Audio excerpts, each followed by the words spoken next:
Hello, my name is Kelly Walsh. I am the Community Administrator for the Flip Learning Network. And for the Spring 2018 edition of the Flip Learning Today digital newsletter, we have a themed issue focused on language instruction. We're very fortunate to have with us April Gudenrath. April is a founding member of the Flip Learning Network and is on the board presently.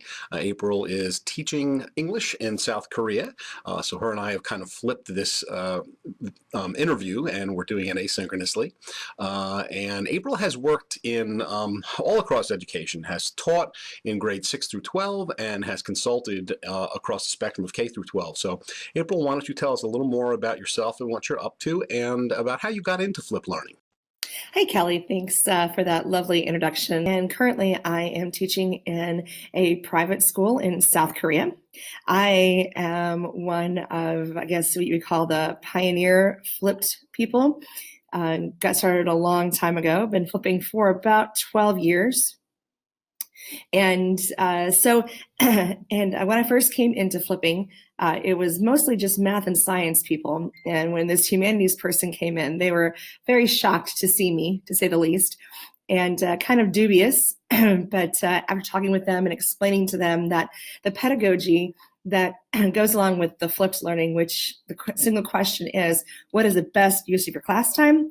That is universal. It can be applied to humanities, whether it's English history, psychology, epistemology, or the math and sciences. So that's what I'm doing these days, and that's how I started flipping.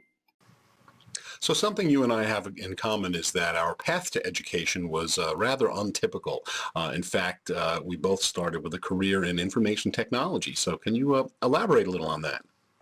And initially, I was in the tech world. I was an Oracle DBA and worked for companies like Microsoft, Hewlett-Packard, and of course, Oracle, and was always interested in getting into the technical training aspect. I think I knew in my heart that I always wanted to be a high school English teacher. And technology just allowed me to see that and really understand that was my purpose. So coming back into the classroom as a second career with all my technology background made me a natural fit for flipped learning. And so with all of that experience coming into the classroom, I felt that I was uniquely qualified to help the movement get started. So for this newsletter, we are focusing on language instruction. So as a long-term flipper, someone practicing the technique in the language classroom, tell us why flip learning makes so much sense in the language instruction environment. Well, as I stated earlier, I think that the pedagogy and the question of what is the best use of your class time can be applied to anything. But I'll specifically talk about how I use it in the English classroom. So when I look at my students and I ask what is the best use of their class time, it's not me lecturing to them, let's say, for example, about Shakespeare's background or Romeo and Juliet or anything to do with Victorian England. The best use of my class time with my kids is actually reading the text with them. So in order to carve out that time for me to read the text with them, I will flip and remove out of my classroom things that they don't necessarily need me for. I do the same thing with my IB juniors and seniors. I look through my instructional plan and I decide what is it that they need me for and what don't they need me for, and things that they don't really need me for, I offload and use flip technology and learning as a scaffolding tool for them.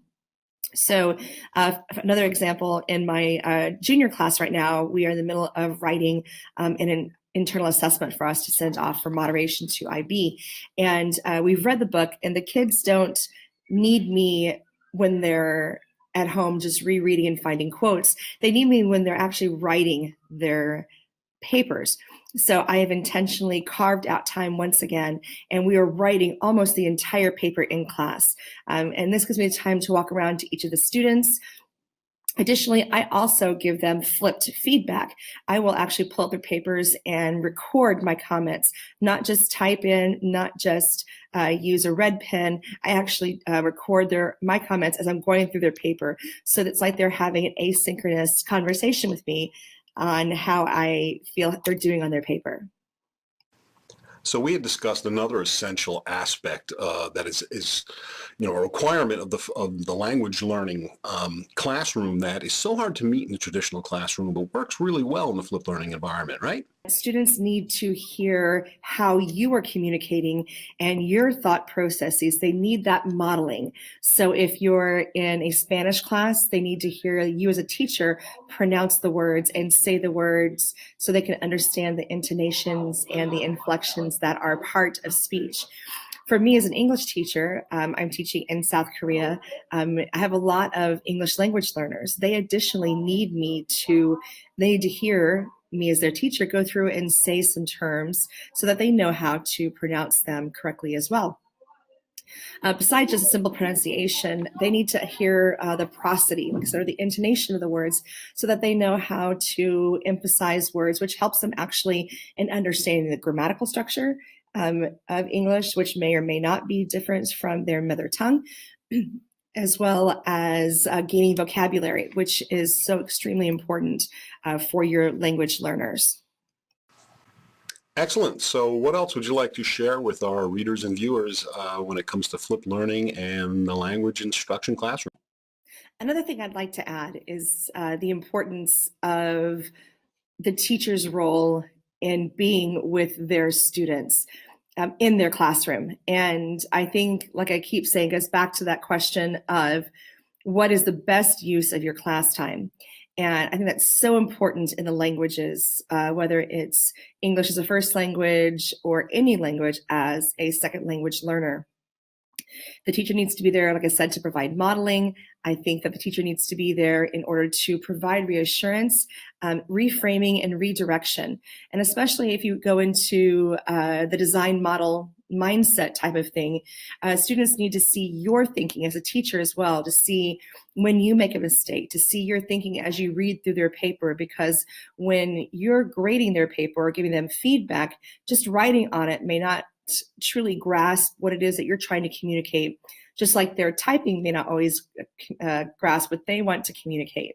And so I think it's that oral communication, that writers' workshops that we used to be able to do so much and so well, that we truly need to bring back into the English literature classroom in order to help our students succeed and become better readers, better writers, and hopefully, fingers crossed, better learners and lovers of the English language.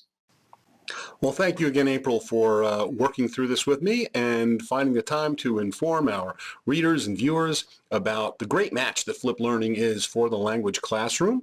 I have put up on the screen that they can find you on Twitter at AGUD Teacher. And thank you to all the readers of Flipped Learning Today.